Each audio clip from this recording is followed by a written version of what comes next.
قریب تھا تو حضور اکرم صلی اللہ علیہ وسلم نے صحابہ سے بات فرمائی، رمضان کی اہمیت بٹھائی، رمضان کا شوق دلایا۔ اب رمضان کی آمد ہے، 7 باتیں بتائیں۔ حضرت محمد صلی اللہ علیہ وسلم نے صحابہ کو رمضان سے متعلق 7 باتیں بتائیں۔ یہ 7 باتیں ہر گھر میں اس کے تذکرے ہوں، بچوں کی زبانوں پر، بوڑھوں کی زبانوں پر، مجلسوں میں بیٹھیں، صبح سیر کر رہے ہیں، دوستوں میں بیٹھیں، یہ باتیں کریں۔ یہ 7 باتیں اللہ کے نبی نے صحابہ سے فرمائیں رمضان سے پہلے۔ پہلی بات فرمائی کہ دیکھو رمضان کا مہینہ آ رہا ہے، یہ برکت والا مہینہ ہے، برکتیں سمیٹو، برکتیں۔ گھر بنیں گے برکتوں سے، مسئلے حل ہوں گے برکتوں سے، پریشانیاں ختم ہوں گی برکتوں سے، پیسوں سے نہیں۔ یہ پیسے کمانے کا مہینہ نہیں ہے، پیسے جمع کرنے کا مہینہ نہیں ہے، یہ برکتیں سمیٹنے کا ہے۔ برکت سے مسئلے حل ہوتے ہیں۔ بکری 1-2 بچے دیتی ہے،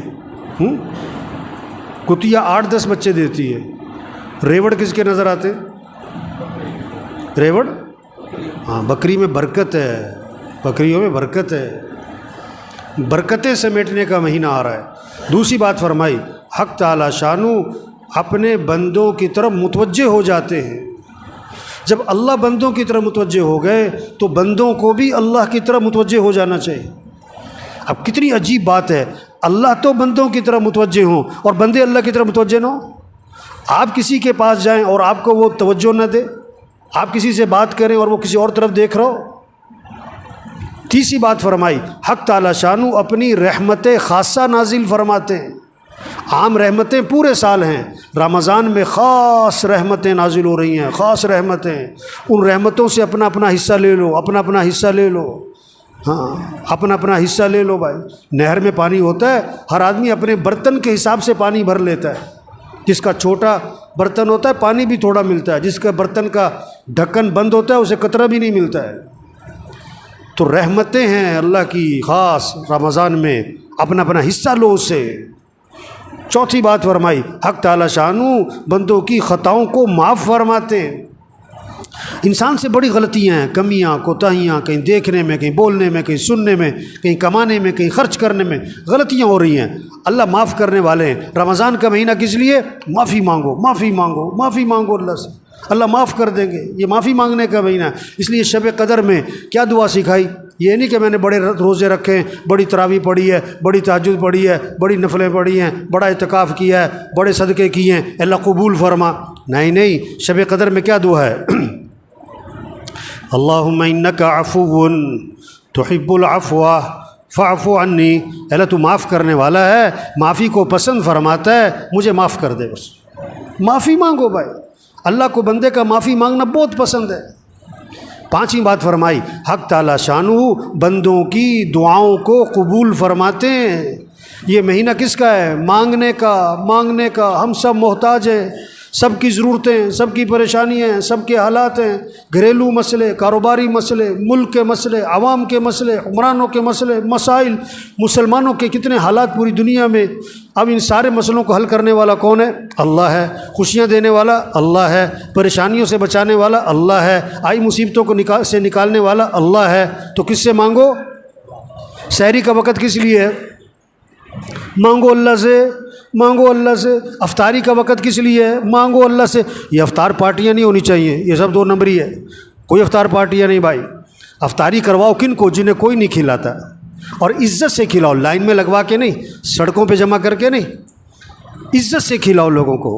جنہیں کوئی نہیں کھلاتا، جن کے گھر میں کھانے کو نہیں ہے، عزت سے گھروں میں راشن پہنچاؤ اور اپنی سعادت سمجھ کے پہنچاؤ، اور ان کا احسان سمجھو کہ آپ سے لے لیا۔ اپنا احسان سمجھ کے نہیں، یہ کہہ کر نہیں اگے تو نامی ہوئے، نہیں، عزت سے دو لوگوں کو۔ یہ افطار پارٹیوں کا مہینہ نہیں ہے، یہ تو عدلے کے بدلے ہو رہے ہوتے ہیں۔ اس نے افطاری کی، میں بھی افطاری کراؤں، اس نے یہ بنایا تھا میں بھی بناؤں۔ نہیں، افطاری کا وقت کس لیے؟ مانگو اللہ سے۔ ہر گھر میں فضا بنے، مستورات کو سمجھاؤ کہ بھئی افطاری جو ہے نا عصر سے پہلے کر لو جو کرنا ہے، عصر کے بعد قرآن پڑھو، ذکر کرو، افطاری سے 15-20 منٹ پہلے سب دسترخوان بیٹھ کے دعا مانگو، اللہ سے مانگو، اللہ خوش ہوتے ہیں۔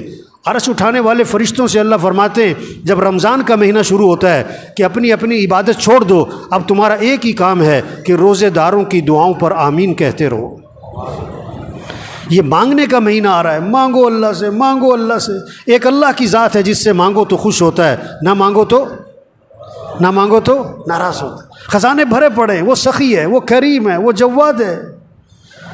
چھٹی بات فرمائی، حق تعالی شانہ فرشتوں کے سامنے فخر فرماتے ہیں، دیکھو میرے بندے دن میں روزہ رکھتے ہیں، رات کو میرے سامنے قیام کرتے ہیں، رکوع کرتے ہیں، سجدے کرتے ہیں، میرے سامنے ہاتھ پھیلاتے ہیں۔ گرمی ہے روزہ رکھا ہوا ہے، اور دن لمبا ہے روزہ رکھا ہوا ہے، بھوک لگی ہوئی ہے روزہ رکھا ہوا ہے، کھانا سامنے پانی سامنے نہیں پیتا ہے، کوئی دیکھ نہیں رہا، میرا ڈر ہے۔ اللہ فرشتوں کے سامنے فخر فرماتے ہیں، دیکھو میرے بندے روزے رکھ رہے ہیں، میرے سامنے رات کو قیام کرتے ہیں۔ ساتویں بات فرمائی، حق تعالی شانہ تمہارے تنافس کو دیکھتے ہیں رمضان میں، نیکیوں میں ایک دوسرے سے آگے بڑھنا۔ یہ کہتے ہیں نا سیزن آ رہا ہے، تو دین داروں کا، ایمان والوں کا رمضان کیا آ رہا ہے؟ یہ نیکیوں کا سیزن، قرآن کا سیزن۔ یہ رمضان اور قرآن اس کی خاص مناسبت ہے۔ جبریل علیہ السلام رمضان شریف میں آتے تھے حضور صلی اللہ علیہ وسلم کے پاس، اور قرآن کا دور فرماتے تھے۔ ہمارے گھروں میں فضا بنے، بچے بچیاں مقابلہ ہو، اتنے سپارے پڑھے میں اتنے پڑھوں، اتنے نفل پڑھے میں اتنے پڑھوں، اس نے اتنی تسبیح کری میں اتنی تسبیح کروں۔ یہ رمضان تنافس، نیکیوں میں ایک دوسرے سے آگے بڑھو۔ یہ پیسے کمانے کا نہیں، یہ بازاروں کا نہیں، یہ موبائل کا نہیں۔ یہ رمضان کے مہینے میں موبائل بند کرو، موبائل بند کریں، ٹی وی بند کریں، ٹی وی بند کریں۔ یہ ٹی وی کا نہیں ہے، موبائل کا نہیں ہے، سیر سپاٹوں کا نہیں ہے، کھیل تماشوں کا نہیں ہے، فنکشنوں کا، تقریبات کا نہیں ہے، افطار پارٹیوں کا نہیں ہے۔ یہ اعمال کا مہینہ۔ یہ 7 باتیں فرما کر حضور صلی اللہ علیہ وسلم نے فرمایا، سخت لہجہ ہو گیا آپ کا، آپ کی الفاظ میں شدت آ گئی، سختی آ گئی۔ آپ نے فرمایا بد نصیب ہے وہ شخص جو اس مہینے میں بھی اللہ کی رحمت سے محروم رہ جائے۔ بد نصیب ہے وہ شخص جو اس مہینے میں بھی اللہ کی رحمت سے محروم رہ جائے۔ رمضان جیسا مہینہ آیا اپنی برکتوں سمیت، اپنی خیروں سمیت، اپنی رحمتوں سمیت، اور اس نے اس سے کوئی فائدہ نہ اٹھایا، اور رمضان میں بھی اس کی زندگی میں تبدیلی نہ آئی۔ اس نے رمضان میں بھی گناہوں کو نہ چھوڑا، اس نے رمضان میں بھی برائیوں کو نہ چھوڑا، رمضان میں بھی مسیح میں نظر نہ آیا، رمضان میں بھی جھوٹ نہ چھوڑا، رمضان میں بھی برائی کو اور ماں باپ کی نافرمانی کو نہ چھوڑا۔ بھائی بڑا قیمتی مہینہ آ رہا ہے، اور پتہ نہیں کس کا آخری مہینہ ہے، پتہ نہیں کس کا آخری رمضان ہے۔ کتنے پچھلے رمضان میں تھے، اس رمضان میں نہیں ہوں گے، اور کتنے اس رمضان میں ہوں گے، اور اگلے رمضان میں نہیں ہوں گے۔ پتہ نہیں کس کا آخری ہے۔ رمضان اگلے سال بھی آئے گا، ہم ہوں گے کہ نہیں یہ کوئی پتہ نہیں ہے۔ تو سب نیت کرو بھئی اس رمضان کو قیمتی بنانا ہے، انشاءاللہ اس رمضان کو قیمتی بنانا ہے۔ ایک کام کر لے رمضان قیمتی بنانے کے لیے، نظام الاوقات بنا لیں، گھر میں سب کا نظام الاوقات بنائیں، بچے بچیاں، ابا دادا پوت، سب نظام الاوقات بنائیں۔ یہ سونے کا وقت، یہ اٹھنے کا وقت، یہ نماز کا وقت، یہ قرآن کا وقت، یہ ذکر کا وقت، یہ دعا کا وقت، یہ تعلیم کا وقت، اور یہ دکان مرد ہیں، یہ دکان کا دفتر کاروبار کم سے کم مستورات گھر میں ٹائم بنائیں۔ یہ افطاری تیار کرنے کا وقت ہے، یہ سحری تیار کرنے کا وقت ہے، اتنے بجے اٹھنا ہے، اتنے بجے سونا ہے، اب یہ قرآن پڑھنا ہے، اتنے سپارے پڑھنے ہیں، اتنا ذکر کرنا ہے، اتنی دیر دعا مانگنی ہے۔ نظام الاوقات بنا لیں، پھر وقت قیمتی بن جائے گا۔ اللہ سب کو اس کی توفیق عطا فرمائے۔ نیت کریں، دعا مانگیں، کوشش کریں، اللہ ہمیں توفیق عطا فرمائے۔